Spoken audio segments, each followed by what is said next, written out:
Hey guys, how's it going? Michael Troy here. I'm super excited. It's a special day. This is my 500th video for my channel. I can't believe it. I've been just plugging away, going at it, trying to do something, produce lots of content for you guys. And I wanted to save something special for the 500th episode, and doesn't get much more special than Batman: The Dark Knight Returns by Frank Miller, Klaus Janson, and Lynn Varley. So hit subscribe, hit like. I'm gonna cue the intro, and I'll be right back. MichaelFitzTroytv Comic book art critiques.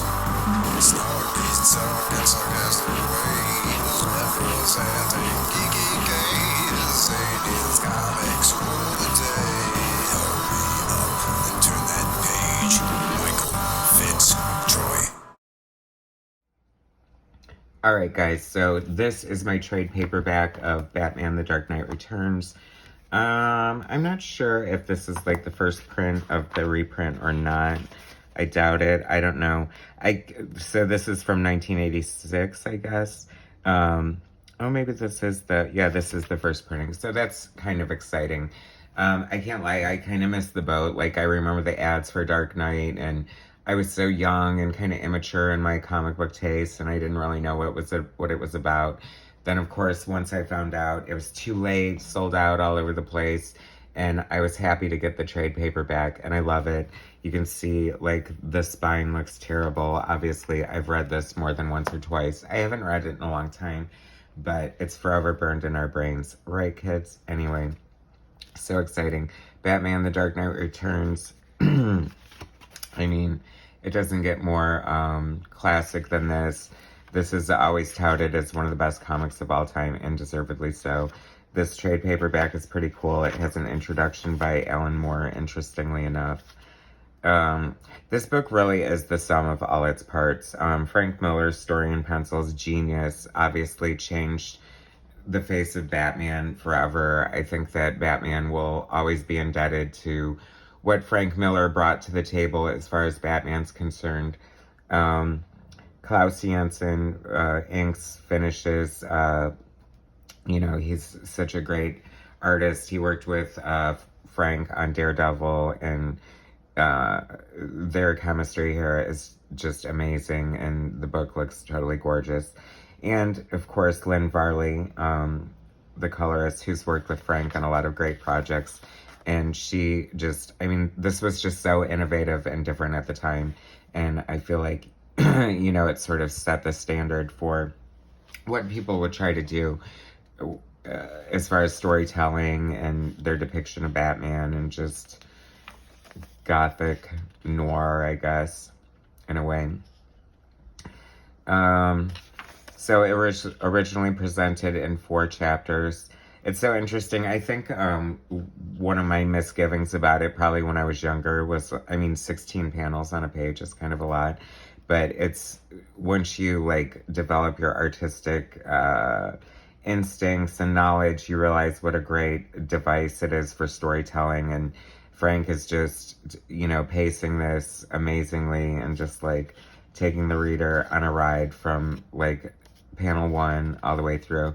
And it has all these great claustrophobic little panels telling this tight, intense story.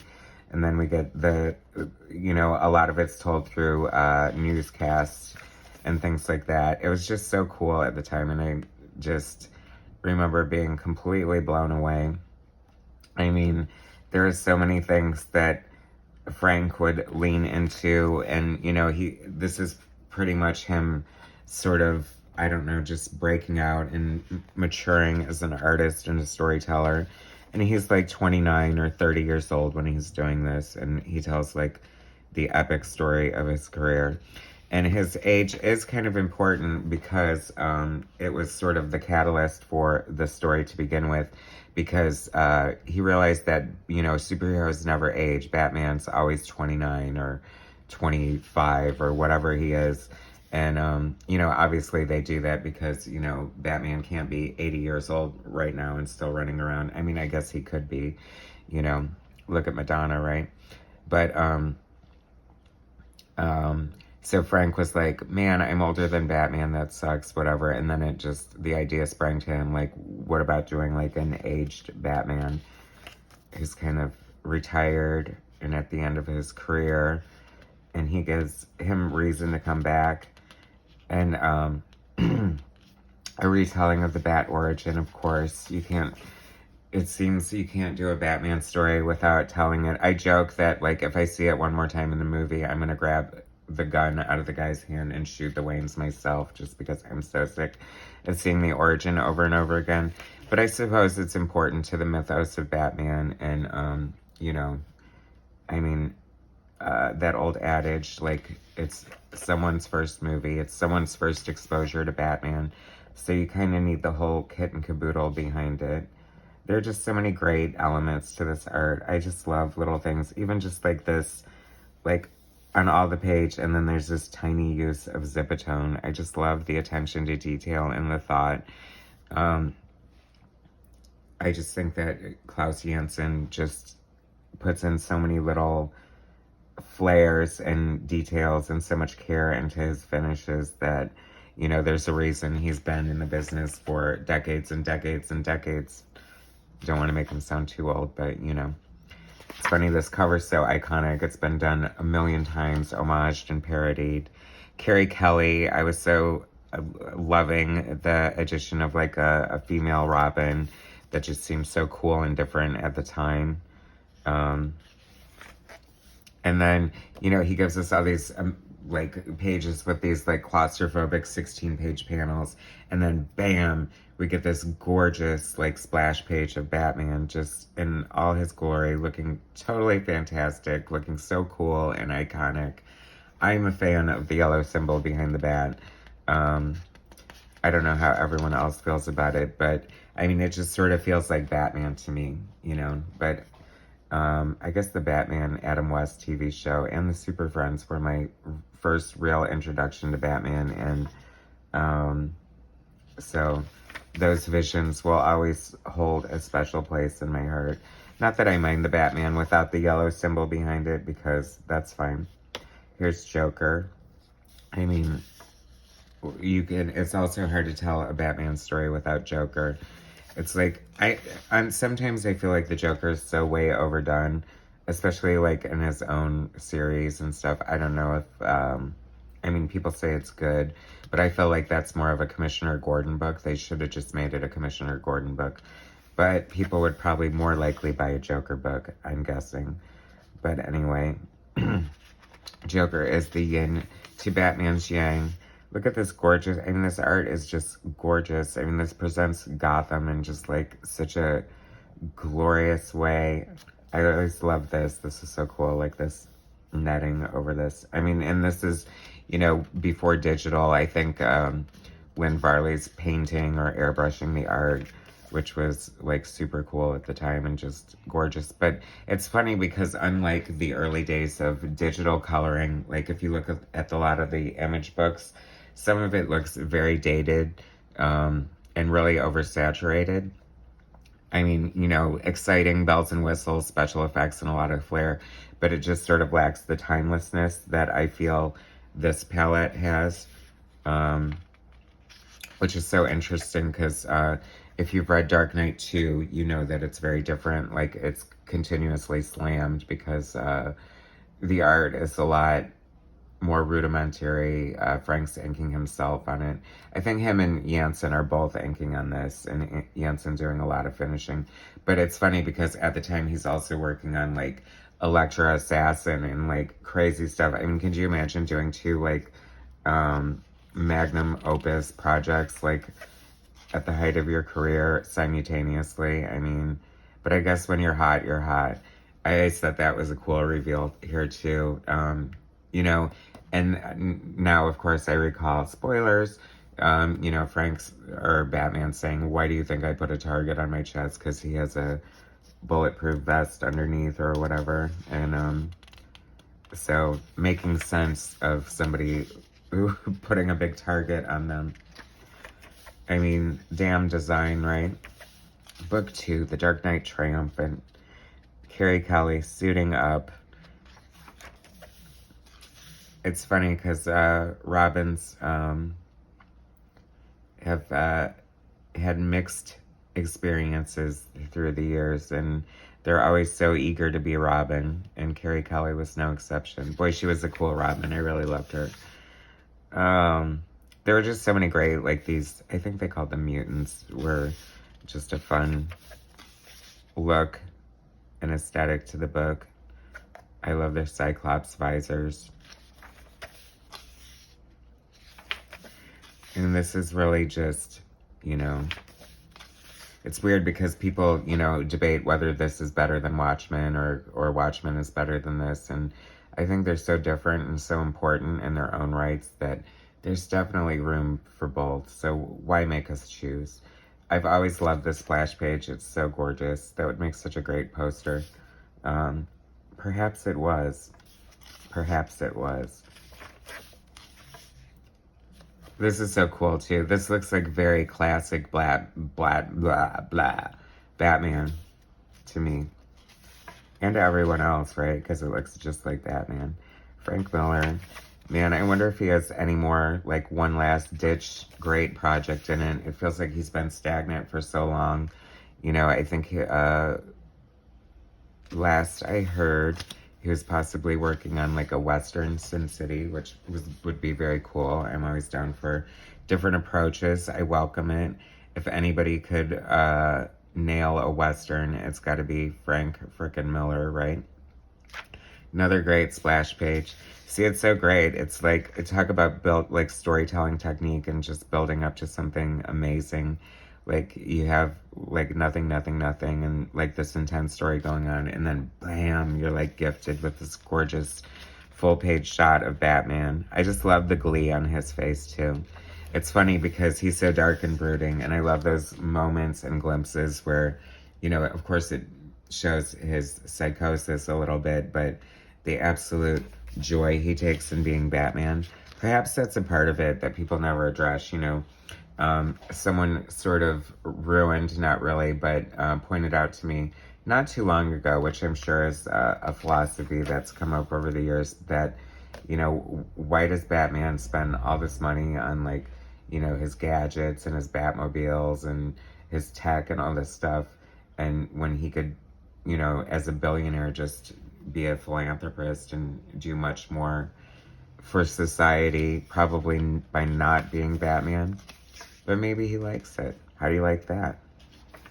You're a billionaire. You can do whatever you want, right? You can fly into space, not pay your taxes. In my next life, I want to be a billionaire. There's just so many great subtleties in the storytelling. I love it. I mean, see, this is a perfect example of, you know, obviously this is very text heavy, very verbose, but it's not like terse. It's not like unnecessarily so. I mean, it's all serves the story. But then, you know, a good artist, especially if you're writing your own art, knows when to shut up. And the subtlety in these two panels here is really great. And it sets it up for this, like, power punch of a panel. Like, so much raw emotion in this. And a little bit of weirdness, hugging the naked Batman when you're a young girl, but, you know, hey, at least he's covered with your cape. Yeah.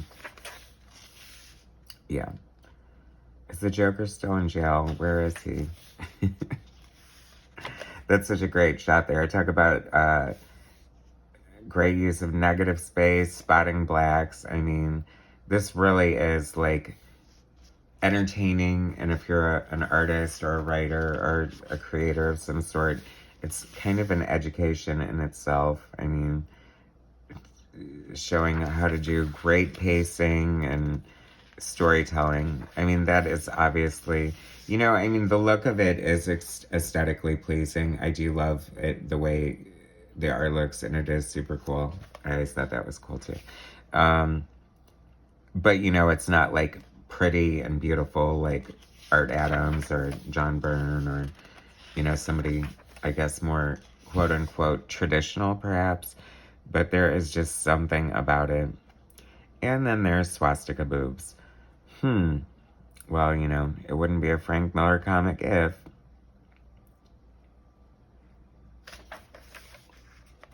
Ronald Reagan. Oh boy.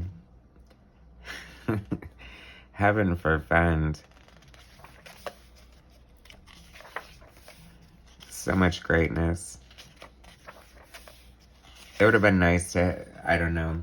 I don't feel like the sequels, diminished this, but I wish they would have been a little bit better. And going back to Dark Knight 2, I think I lost my train of thought, but and then the coloring was for Lynn Varley. I think that was her first digital coloring job, and boy, she really went for it. It was bright, but I love bright colors like that. Anyone who's ever seen my art knows that it's garish and bright. It's been described as reading candy, which I love. So I totally loved Dark Knight 2. I thought it was awesome. I loved seeing the Justice League in it. I'm a big Wonder Woman fan. I didn't even mind her weird Spartan, I fell out of the pages of 300 look. And I loved the Atom in it. I mean, if you've read DK2, you know what I'm talking about. David Letterman. I love seeing celebrity cameos in comic books. It's fun. It grounds us to the real world. Joker, looking a little more large and robust. It's funny because talking about the relationship between Batman and Joker, I think people put too much onus on it. I feel I'm fine for a Batman story without Joker. I don't think Batman can exist without the Joker. Perhaps the Joker can exist without Batman, but I don't think it's the other way around.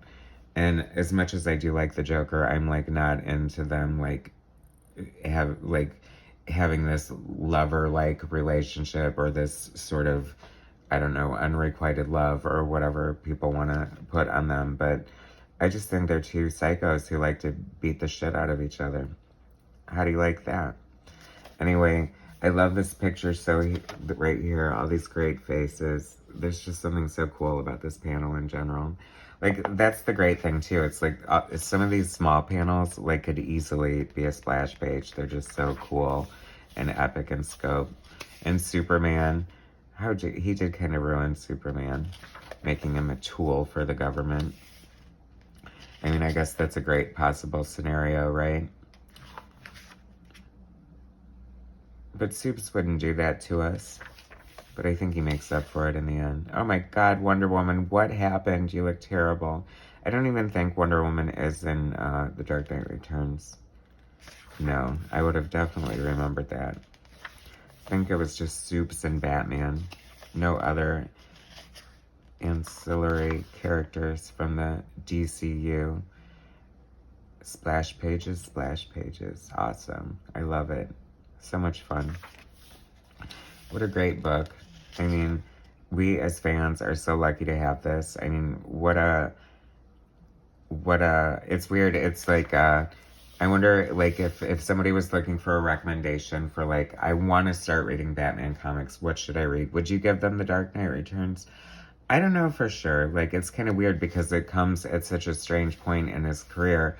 Even though he's older and sort of coming out of retirement and there's all these other things going on, it's still such a classic, perfect Batman story. So, actually, I would definitely.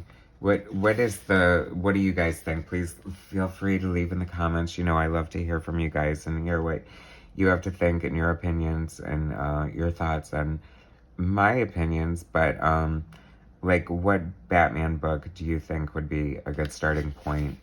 And should it be Dark Knight Returns or would that come later? I don't know. Killing Joke seems kind of up there. It's weird. I don't think the situation with Barbara Gordon and The Killing Joke is aging well, but it's still such beautiful art and such great storytelling that, it'll always have a place in Batman mythos, Batman folklore, Batman history. It's so cool. That looks I'd love to see the original pages. I'd love to see Lynn Varley's color guides, and hold them and just look at all the little textures and tidbits that she brought to the table. Like I said, this book is the sum of all its parts. It's so amazing. Did I give it John Costanza? Doesn't get much more classic than that when it comes to letterers. Such a great classic DC letterer who lettered many, many of the books I read when I was younger. So how cool that he is part of this. Very cool. I love the depiction of Superman here. You know, that's what's so great about these characters. They're so iconic. You can see them in almost complete silhouette, and they look just as epic as they would if you could see them in their full glory. And I don't mean naked. Not that I would mind. I mean, we did get Batwing in that one book, but, you know, whatever. As I laugh at my own joke. How do you like that? I mean, is this not the most epic book? Oh, look at that. I mean, Batman on a horse. Yes, please, and thank you. That is so freaking cool. There's got to be a statue of that at some point somewhere, right? Where's the action figure? That's what they need to do. More McFarlane. Where's Bat Horse? This is kind of an iconic thing too. I mean, Superman getting roached here. Like, ouch. Leave it to Batman to even be able to somehow fix Superman's little red wagon when he's like 60 years old or however the hell old he's supposed to be. Please tell me it's not only like 55 or whatever, because I think I don't know. But I think maybe it is only like 55. I know he's older. This is like the tits. Like, that is so cool. I just love this page so much. Just, I mean, the look on Batman's face and just the way that's inked and the clouds in the background and the black silhouette. It's like just so cool. It's like a haunted story, or I don't know, you can just almost hear the horses galloping. And people think comics are for kids. I don't know. I haven't heard that in a long time. Actually, it's kind of the opposite. Comics are so not for kids. First of all, they can't afford them because they're so damn expensive now.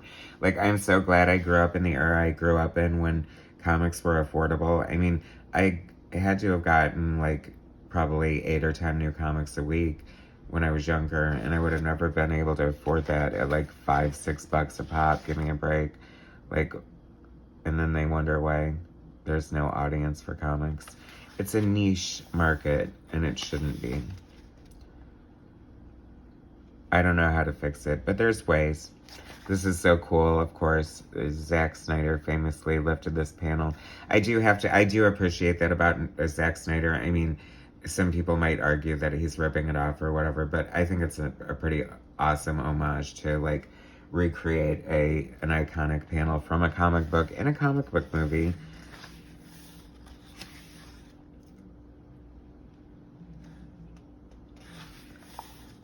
Because movies think they can do it better, and guess what? They not necessarily can. Such a great book. Oh my god, I'm so excited. I love this. I'm so glad I chose this as my 500th episode topic. Anyway, thank you guys, everyone, for supporting me, subscribing to my channel. It'll be 1,000 videos before you know it. I'm going to keep plugging away. Got plenty of comic books left. Please subscribe to my channel, hit like, share my content, and I'll bring you some more later. All right, thanks, guys.